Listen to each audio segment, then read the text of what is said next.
ఒకరోజు బ్యాప్టిస్ట్ చర్చిలో వెళ్ళి నేను ఉపవాసం ఉండి ప్రార్థన చేస్తున్నాను. దేనికోసం? అప్పుడు క్యాట్ ఎగ్జామ్ ప్రిపేర్ అవుతున్నాను. క్యాట్ ఎగ్జామ్ దేనికి రాస్తారు చెప్పండి?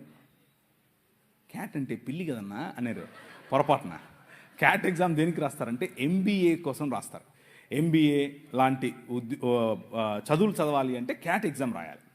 Cat GRE. క్యాట్ ఎగ్జామ్ కోసం ప్రిపేర్ అవుతున్నాను.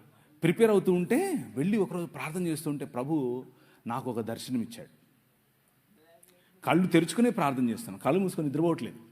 కళ్ళు తెరుచుకునే ప్రార్థన చేస్తున్నాను. ప్రార్థన చేస్తూ ఉంటే ఆమోసు గ్రంథం ద్వారా ఆయన మాట్లాడి అనేకమైన జనాలు నెత్తి మీద టోపీలు పెట్టుకొని తెల్లటి వస్త్రాలు వేసుకొని ప్రభు అయిన యేసు క్రీస్తులోనికి పరిగెట్టుకుంటూ రావడం నేను చూశాను. నా దర్శనంలో చూశాను. ప్రభు అన్నాడు, నువ్వు ఇందోర్ అనే పట్టణానికి వెళ్ళాలి అన్నాడు. ఇందోరా? ఏంటిది? నేను ఎప్పుడు ఇన్లా, ఆ ఊరు ఎక్కడ ఉంటుందో నాకు తెలియదు. మ్యాప్లో ఎతికా, ఇందోర్ అనేది మధ్యప్రదేశ్లో ఉందని తెలిసింది. వెళ్ళిపోయా రాత్రికి రాత్రి. ఒక బ్యాగ్ తీసుకుని దాంట్లో 2 చొక్కాలు 2 ప్యాంట్లు వేసుకుని వెళ్ళిపోయా.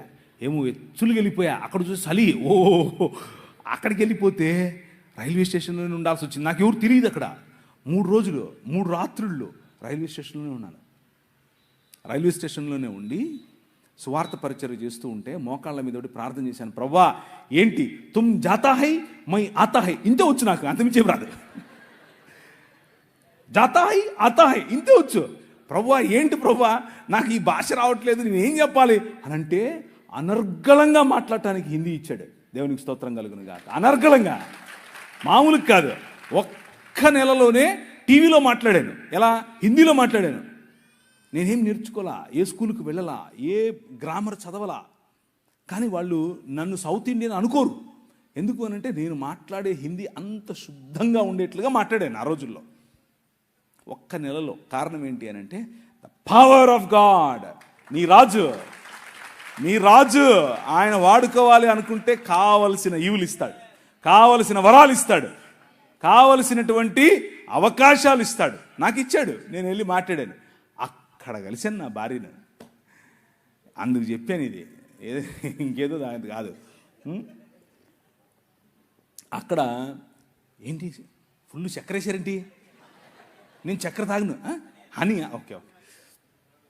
అక్కడ నేను పనిచేసేటటువంటి, అంటే నేను ఏ సంఘంలో అయితే వెళ్ళానో ఆ సంఘం పాస్టర్ గారు అమ్మ లడ్డులాగా దొరికాడు అనుకున్నాడో ఏమో తెలియదు, కానీ వాళ్ళ కూతురునిచ్చి పెళ్లి చేశాడు. నిజంగానే ఆయనకు నేను లడ్డూగా దొరికానో లేదో తెలియదు, కానీ నాకు మాత్రం నా భార్య లడ్డూగానే దొరికింది. మామూలు లడ్డు కాదు.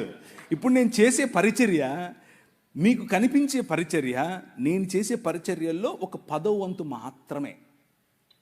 నిజంగా చెప్తున్నాను, 10వ వంతు మాత్రమే.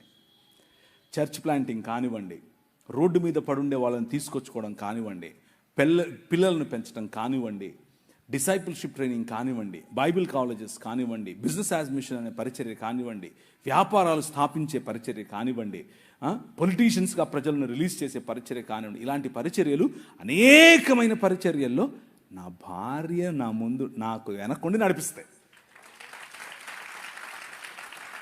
మామూలు కాదు. నేను తల, కానీ ఆమె మెడ. ఆమె ఊగినట్టే మనం ఊగాలి, ఏం ఆప్షన్ లేదు. ఫోన్ చేసింది, ఎప్పుడొస్తున్నా? మీరేమో 2 గంటల వరకు చెప్పాలంటారా? అంత కుదరదు.